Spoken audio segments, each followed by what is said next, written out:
Hey there, I'm Rachel Ehring, and you're listening to the Top Music Piano Podcast. Get inspired as we discuss creative resources, trends in piano pedagogy, ways to grow your income and streamline your studio, and new ways to engage your students each week. If you are a teacher who wants to go beyond the method books to create an innovative studio that fosters lifelong music makers, you've come to the right place.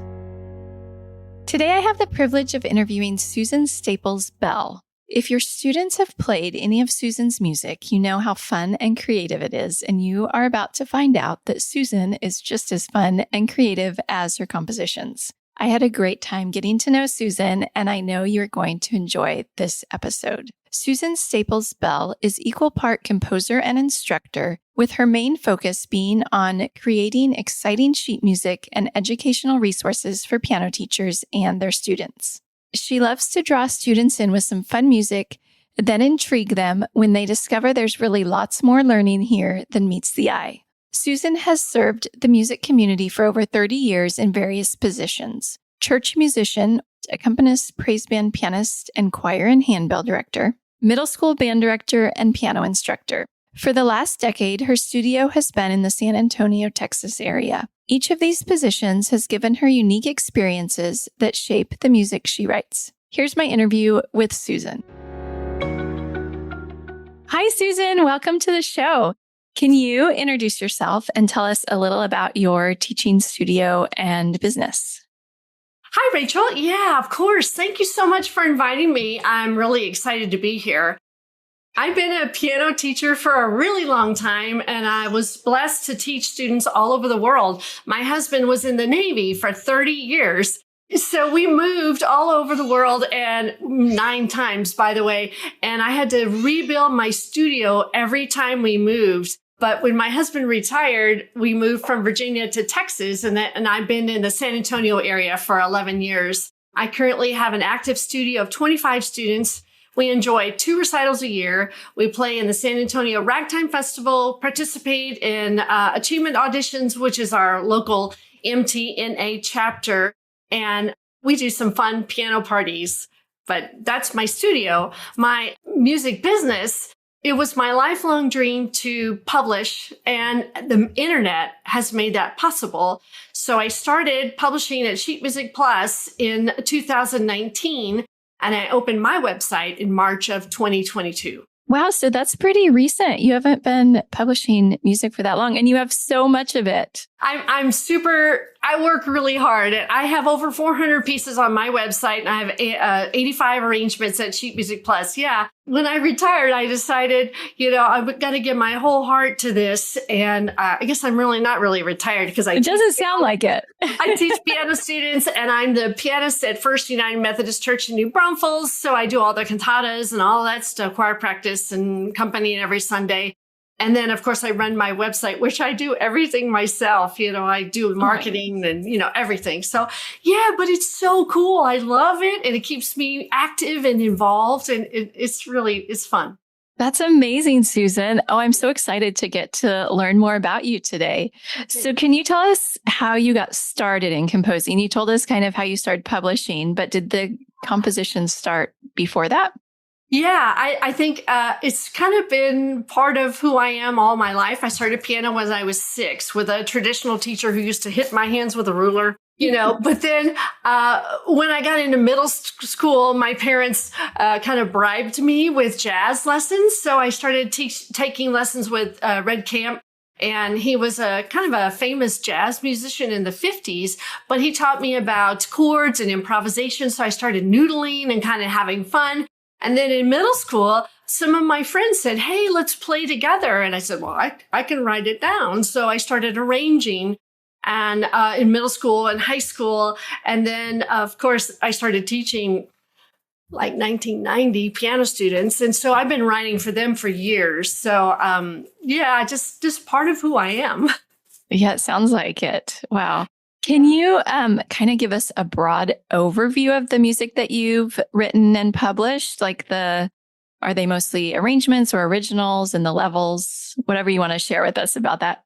Yeah, that's a great question. Wow, all of the above. I've written for concert band, I've written for jazz ensemble, I've written for church choir, originals and arrangements. I've written for handbell choirs, mostly arrangements. But for my piano students, I try to use a wide range of styles. I've done arrangements. Like I said, I have 85 pieces over Sheet Music Plus, and those are all arrangements, like Lean on Me and Top Gun and stuff like that. But now that my brand has started to be a little bit better known, I'm focusing more on originals. On my website, I have piano solos, I have duets, trios, multi-level ensembles, and I've even started writing method books for lead sheets.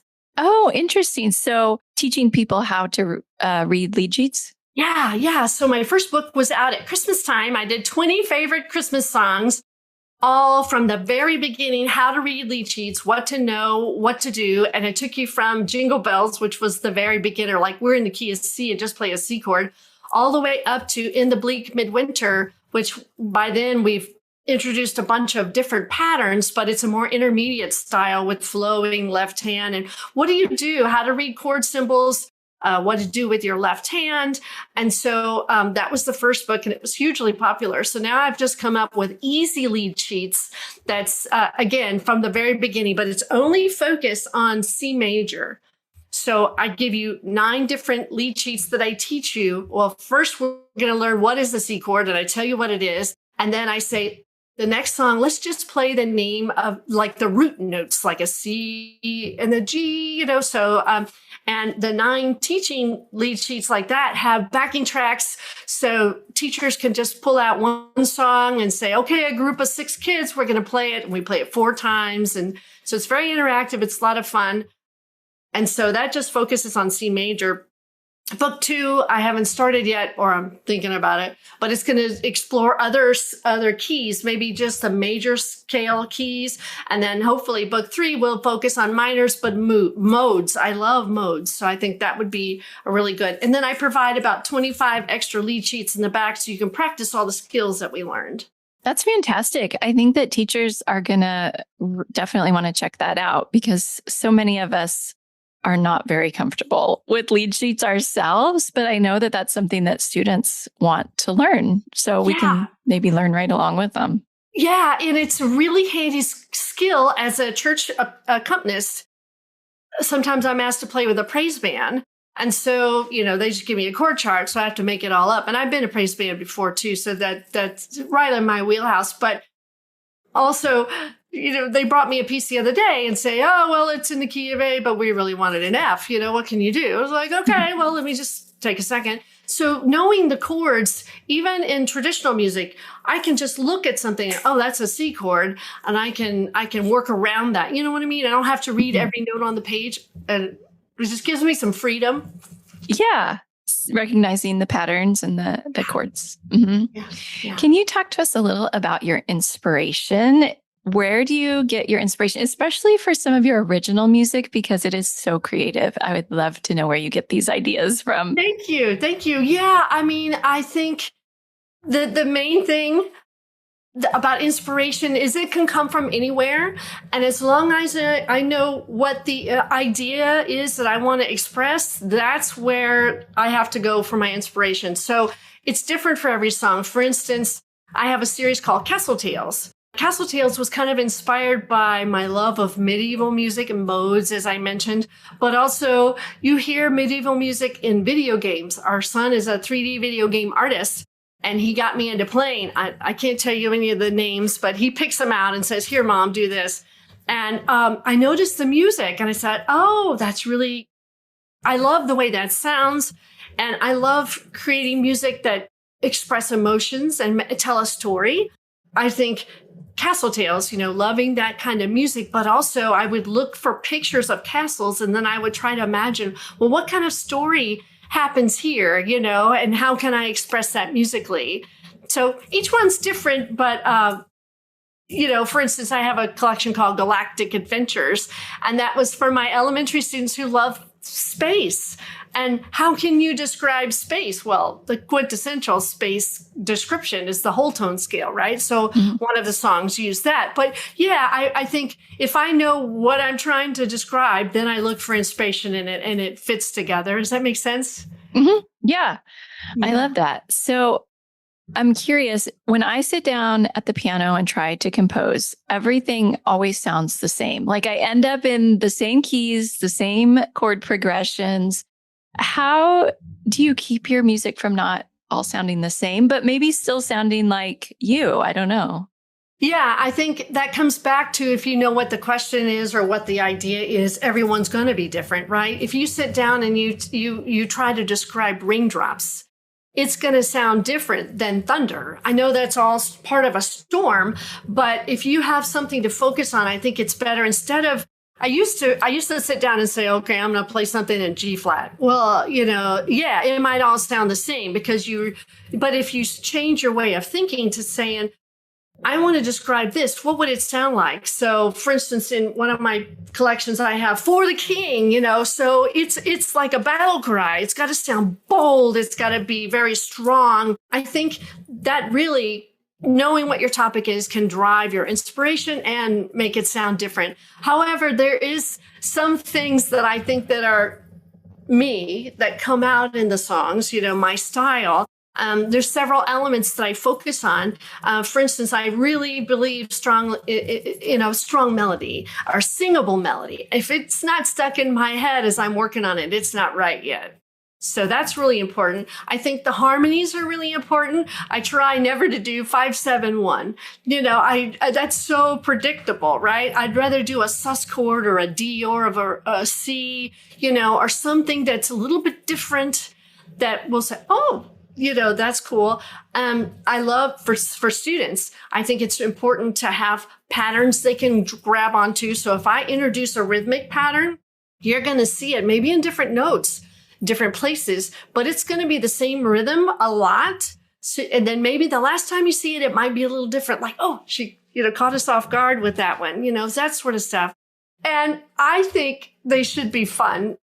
When I turned 50, I thought, if music's not fun, I don't want to do it anymore. So I kind of jumped out there and I'm 60 now. So it's been at it for 10 years, trying to make it fun. I think that attracts my students. If it's the same old, they get bored real quick. Yeah. And I think that's probably why so many piano teachers have connected with your music is because it is very fun.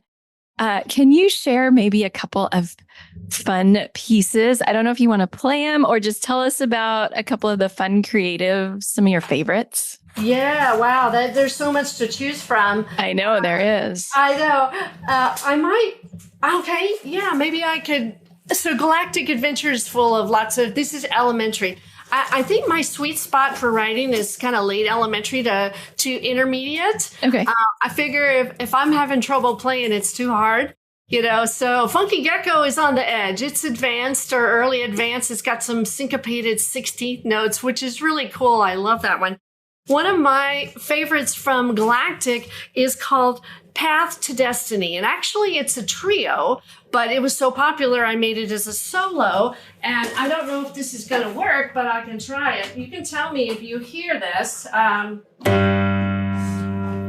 So there's lots of options playing this song, but I'm going to play it kind of the grown-up way with some octaves in the left hand. The little kids would just play one note, but I'm gonna embellish if that's okay. Here we go. Path to Destiny, strong melody, bold adventures into the future. Here we go.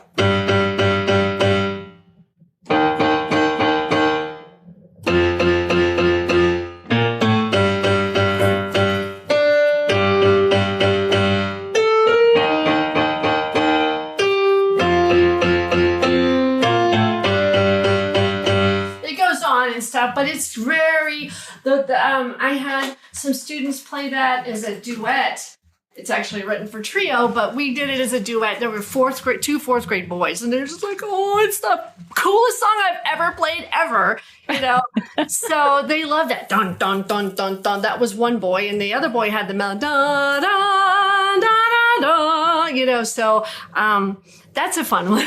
That's really fun. So when you say trio, is it 3 kids at one piano?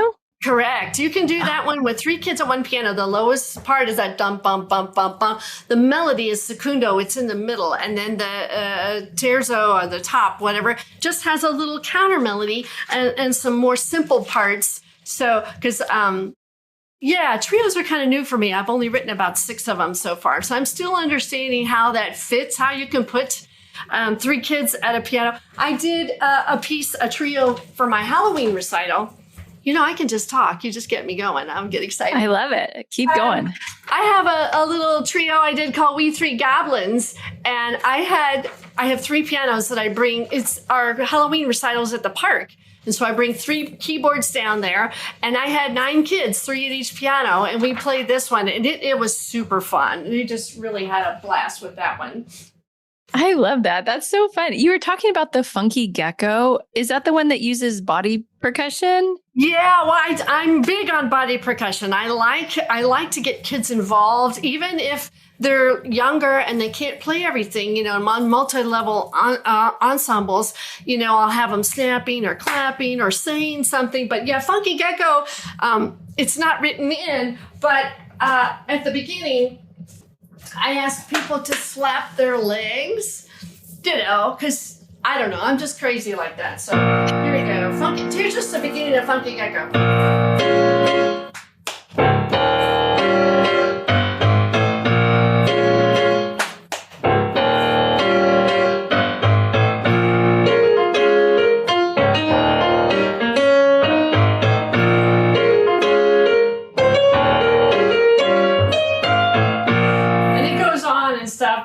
There's a funny story about Funky Gecko, actually. Tell me. It started off its life as a jazz band ensemble. Okay. And we performed it in 2020 with the Heart of Texas Concert Band, their jazz ensemble, in a concert. And it's on YouTube if you want to see it. But it was so popular and people loved it. And they said, man, we'd love to play that on piano. So I wrote it out for piano. But it's inspired by Chameleon. I don't know if you're familiar with Chameleon. It's a Herbie Hancock tune, a funk tune. But when I was in high school, we played the Maynard Ferguson version of it. Okay. And I loved it so much. And then fast forward, I was a middle school jazz band director. And I wanted my kids to play something similar, but that was too hard. So I didn't write this one then, but I wrote it later. Anyway, I thought, well, Chameleon is a lizard, right? And gecko is a lizard. Well, I wanted to give credit that it was inspired by this first piece. And it's funky. So Funky Gecko is kind of how I came up with the name. So fun. Oh, man. I bet kids love playing that one. Oh, thanks. Yeah. So speaking of YouTube, I went down kind of a rabbit hole on your YouTube channel. And I really like the way you play all your own music for the videos and you make them fun. You do costumes and you play duets with yourself. If our listeners haven't seen your YouTube channel, go check it out. Is that something that you enjoy doing, making the videos of your songs? Yeah, that's a great question. Thanks for asking. I think creativity is kind of who I am, and I do everything myself. I make the cover art. I, come up with the ideas, I edit. I mean, I love doing the videos because that's a good way for people to see what my music's all about. Well, it's also the mother of invention because I'm kind of out here in the country. And so it's hard to grab a piano teacher friend to come over and play with me. And I have quite a few good video skills, filming myself and editing and things. So I just started filming myself. That's really hard to do because I believe it.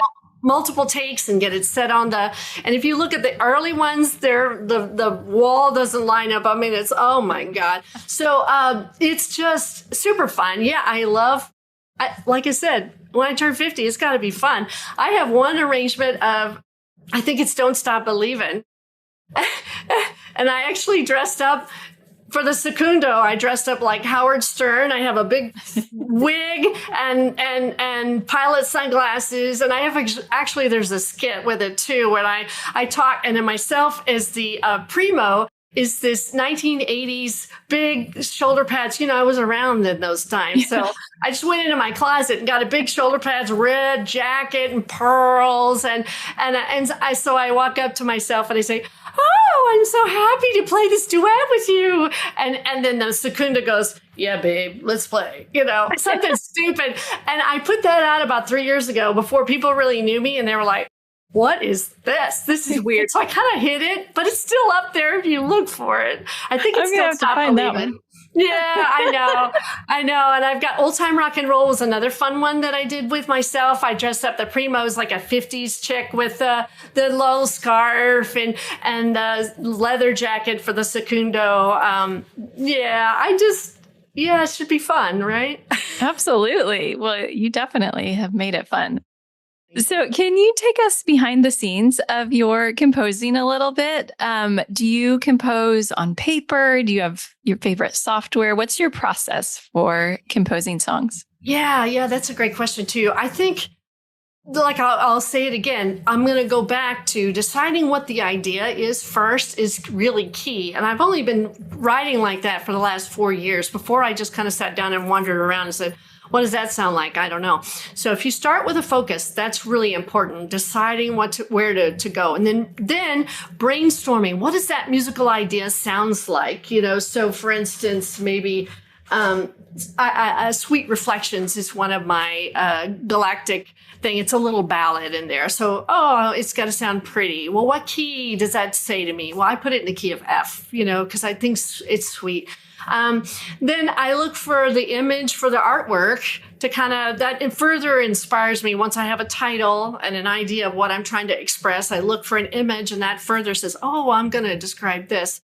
And then I sit down to the piano and noodle and I use my voice memo on my phone and I just play. And then I go back and say, that's cool, because you never know when the cool stuff's going to happen, right? So I use that, and then I listen to it, and as the idea kind of gets formed, then I come to the computer, and I'll have to throw in a little aside. I still love to write on paper. Folks can't see this, but I've got a bunch of letters and stuff.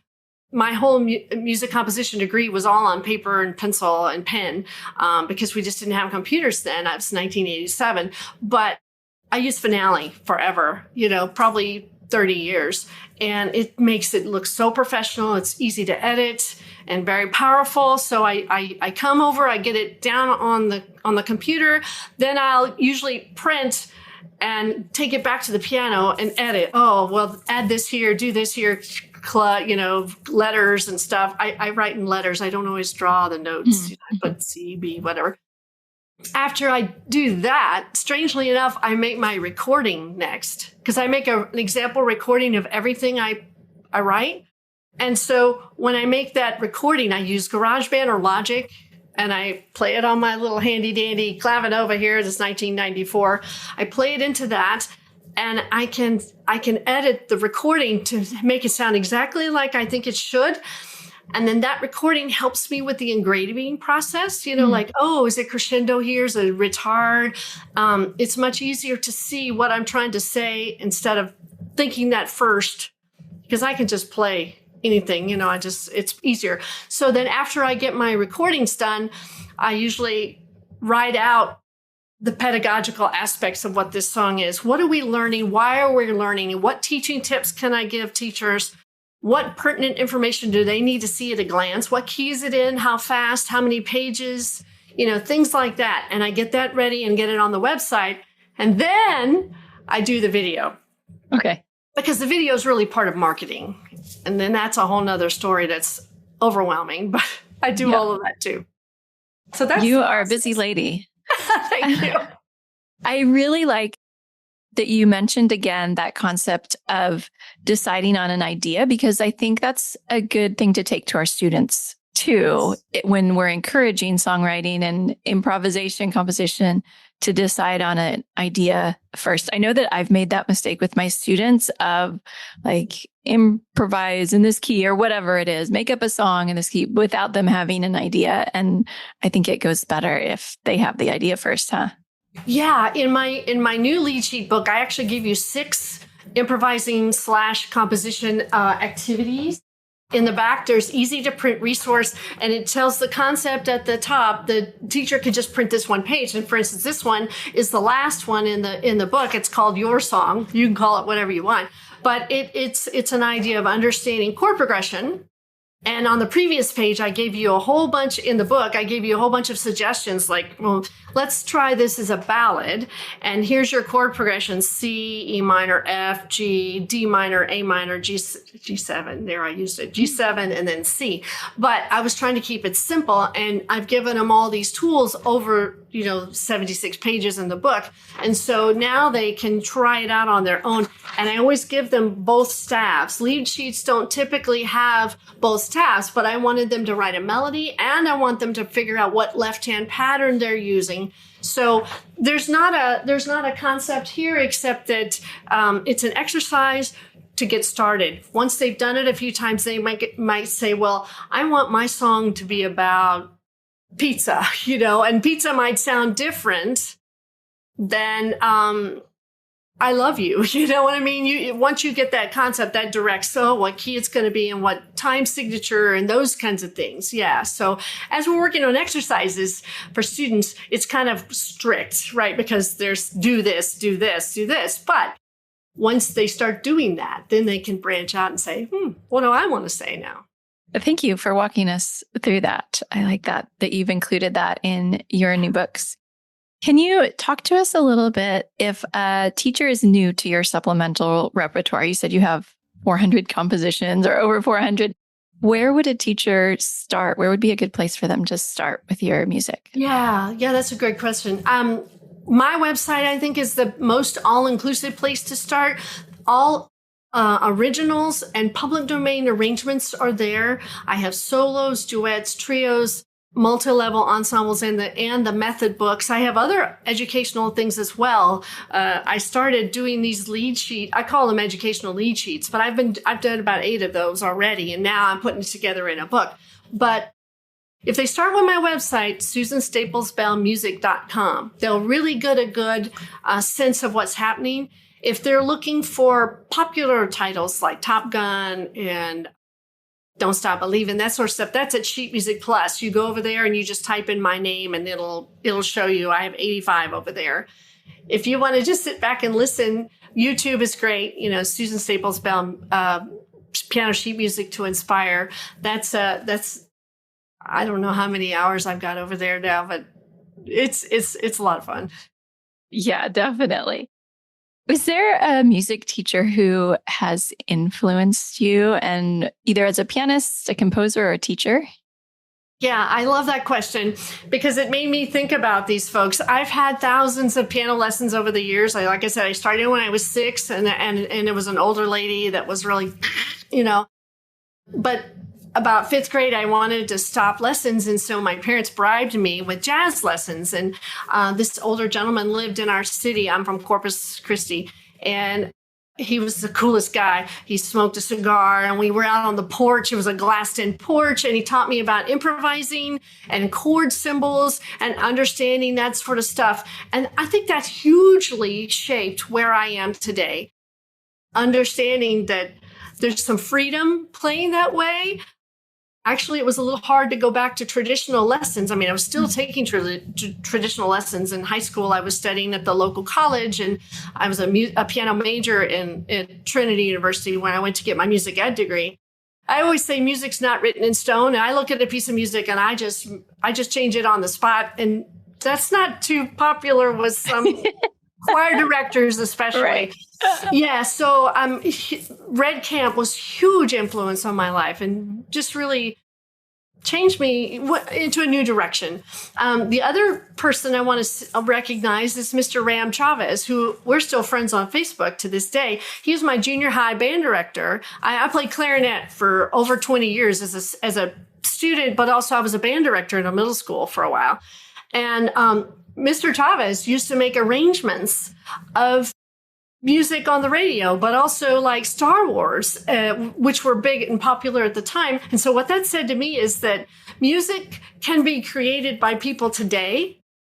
In my piano lessons, that was such a contrast, right? We're playing Mozart and all of these dare I say, dead Europeans, right? Yes. So that was such a new concept. Piano world was over here, and the band world was very much contemporary. Let's do new stuff. Let's be exciting and energizing. So I think my band experience really brings that to piano because, I mean, I've done it all. I've been a choir director in church. I've been handbell directors. I've been pianist, organist.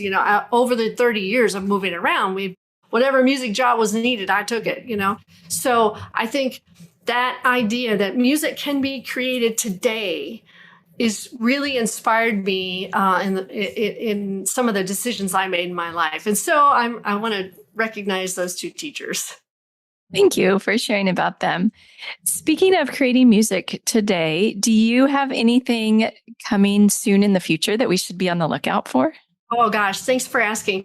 I'm going to backtrack just a tiny bit. January, I came out with Castle Tales Volume 3, inspired by cathedrals. We just took, in October, our church choir went to Ireland. And I was the accompanist, and we actually performed in Christ Church Cathedral. And I'd already written Dublin Daydream, but I was able to play it in our concert and talk to the Irish people about how much they've influenced my love of music for them. And so Cathedrals is Volume 3 is really cool. I came out with Galactic Adventures, which is a fun space-inspired elementary collection. I've also done, this is all since January. I don't, oh my goodness. I don't sleep much. I have Castle Tales Volume 4 because someone came out and said, hey, what about the elementary kids? So it's actually for the easy elementary, maybe one-line melody. There's some teacher duets that go with that. So that's really popular. Then I launched into my lead sheet book. So that took the greater part of, was it just March? I guess the middle of February to March. I worked on that, and I'm getting ready to start book 2, focusing on the major scales. I don't know. I kind of like to be inspired by piano teachers too. If they come to me and say, I want to hear a collection about cowboys, I don't know, so sometimes I run with ideas like that because I love teachers to tell me what they're interested in, and I love to see students playing my pieces. That just brings me such joy. It makes it all worth it, really. Yeah, so absolutely. I don't have any original pieces on the horizon at the moment, but we'll see. I'm sure you'll come up with something very soon. Susan, I could talk to you all day, and you're so fun. This has been such a treat to have you on this show. And I know that listeners are going to want to learn more about you. You briefly mentioned some of your websites. Can you just tell listeners again where they can find you and your music? Yeah, absolutely. So the best place to start, SusanStaplesBellMusic.com. That's my website. And I also wanted to mention there's a page dedicated on there to all the backing tracks that are available for my pieces. So if you look under all music, this sheet music is all my music. You can search by just solos and things like that. And then you can see the backing tracks. I've also got a blog on there, just all kinds of information, teaching tips and stuff. Oh, and if you go to my website, you can sign up for a free piece of music. It's a little arrangement of all the pretty little horses. It's just really beautiful. But if you're really kind, you'll accept my Monday emails where I send you teaching tips and more information. So I'd love for folks to do that. Yeah. And then of course I'm at Sheet Music Plus. If you just search my name, Susan Staples Bell Music, it should come up. And then of course there's YouTube. So it's all over the place. All right. And we'll put the links in the show notes as well. Thank you, Susan, for taking a break from composing to talk to us today. It's been such a pleasure talking with you and having you on the show today. All right. Thanks so much for having me. I hope you enjoyed my interview with Susan. If you're looking for more resources to teach songwriting and composition to your students, check out the many resources inside of Top Music Pro. You'll find courses on teaching pop piano, songwriting, 4-chord composing, teaching the 12-bar blues, and much more. Also, be sure to check out this month's completely free issue of Top Music magazine that is all about songwriting. There are tons of valuable tips and ideas in there for you. That's the end of the show this week. Next week on the podcast, I'll be talking with Popmatics creator Tony Parlapiano, so I know you won't want to miss that episode. I'm Rachel Ehring, and you've been listening to the Top Music Piano Podcast. I'll talk with you soon. How do you keep up to date with all the latest trends and research into music education? How do you connect with other teachers around the world and make sure your teaching stays fresh and relevant for students of all ages and stages both now and into the future? I created our Top Music Pro membership to be the one-stop shop for music teaching resources, training, support and community, and I'd love for you to come and join us inside. With over 40 comprehensive training courses, hundreds of teaching demonstrations and lesson plans, free monthly sheet music, discounts and all the business and pedagogy support you could ever need, Top Music Pro is the community you've been looking for. If you're ready to level up your learning from the podcast and join thousands of other teachers in our global network, head over to topmusicpro.com today.